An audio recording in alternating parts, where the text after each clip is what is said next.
আম আমাদের সকলের খুব প্রিয়, তার মিষ্টি স্বাদ আর গন্ধের জন্য। তা দিয়ে যদি বানানো হয় এই গরমের সময় ঠান্ডা ঠান্ডা লস্যি, তাহলে তো কথাই নেই, এক চুমুকে বাজিমাত। আজকে আমি তোমাদের দেখাবো লস্যি, একেবারে ভিন্ন স্বাদের আর খুব কম সময়। হাই, আমি অর্পিতা চক্রবর্তী। তোমাদের সকলকে স্বাগত জানাই স্বাদ কাহনে। চলো তাহলে শুরু করি। ম্যাঙ্গো লস্যির জন্য রসালো পাকা মিষ্টি আম নিয়েছি। এই আমটা মাথা কেটে ঘন্টা 3 জলে ভিজিয়ে রেখে দেব। এবার এই আমটা টুকরো করে কেটে নেব। আম এইভাবে কেটে নেবে, তাহলে খুব তাড়াতাড়ি আম কাটা হয়ে যাবে। এবার এই আমের টুকরোগুলো খুব ভালো করে ব্লেন্ড করে নেব, একদম স্মুথ করে নেব, যাতে একটুও দানা না থাকে। দেখো কত সুন্দর মসৃণ হয়েছে আমটা, আর একটুও দানা নেই। ঠিক এইরকম কনসিস্টেন্সি আমার দরকার। লস্যির জন্য আমি ঘরে দই পেতে নিয়েছি। এই দইটা দেখো কত সুন্দর ক্রিমি একটা টেক্সচার হয়েছে, আর একদম গাঢ়। আর এই টক দইয়ের রেসিপিটা আমি খুব তাড়াতাড়ি আপলোড করব।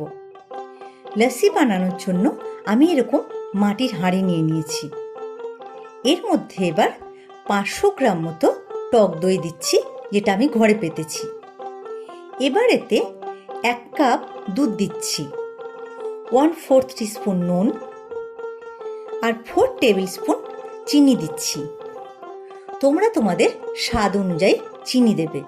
যদি আম খুব মিষ্টি হয় তাহলে চিনির পরিমাণটা কম লাগবে, বা যারা তোমরা মিষ্টি পছন্দ করো না তাহলে চিনিটা অ্যাভয়েড করবে। এবার সব কিছু ভালো করে ব্লেন্ড করে নেব। যত ভালো করে এটাকে ডাল কাটা দিয়ে আমি ব্লেন্ড করব, ম্যাঙ্গো লস্যিটা তত বেশি খেতে ভালো লাগবে, আর দইগুলো একদম মিশে যাবে, আর একটা ক্রিমি সুন্দর একটা টেক্সচার হবে। ম্যাঙ্গো লস্যির জন্য আমি মাটির হাঁড়ি ইউজ করেছি। এতে করে লস্যির স্বাদ অনেক গুণ বেড়ে যাবে, আর ঠান্ডাটা অনেকক্ষণ অবধি ধরে রাখবে। চট করে ম্যাঙ্গো লস্যিটা খারাপ হয়ে যাবে না। তোমরা যদি বাইরেও কিছুক্ষণ রেখে দাও তাও ভালো থাকবে, কারণ মাটির হাঁড়িতে ঠান্ডাটা অনেকক্ষণ অবধি ধরে রাখতে পারে। এবার এতে আমের পাল্পটা মিশিয়ে দিচ্ছি। এখানে 2 আমের পাল্প আছে। আমের পাল্পটা দইয়ের সঙ্গে খুব ভালো করে মিশিয়ে নেব। তোমাদের কাছে যদি সময় কম থাকে তাহলে তোমরা মিক্সার গ্রাইন্ডার ইউজ করতে পারো। মিক্সার গ্রাইন্ডারে কি হয়, তাড়াতাড়ি গরম হয়ে যায়, আর দইয়ের ঘোলটা অনেকটা পাতলা করে ফেলে, ফলে লস্যিটা খেতে সেই টেস্টটা আসে না। এবার এতে বেশ কিছু আইস কিউব দিচ্ছি, তাতে করে লস্যিটা অনেকক্ষণ অবধি ঠান্ডা থাকবে আর কালো হয়ে যাবে না। লস্যিটা এবার পরিবেশনের জন্য তৈরি। গ্লাসের মধ্যে আমি এলাচ গুঁড়ো মাখিয়ে নিচ্ছি। এতে করে ম্যাঙ্গো লস্যিটার ফ্লেভারটা আরও সুন্দর হবে। গ্লাসের মধ্যে আইস কিউব দিয়ে নিচ্ছি। এবার লস্যিটা এর মধ্যে আস্তে আস্তে ঢেলে দিচ্ছি।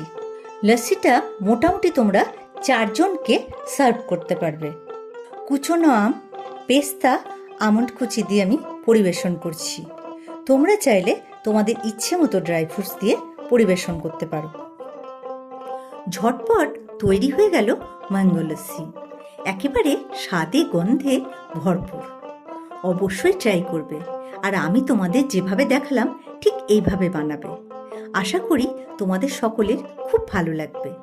আমি অর্পিতা চক্রবর্তী, তোমরা দেখছিলে স্বাদ কাহনে। খুব ভালো থেকো তোমরা।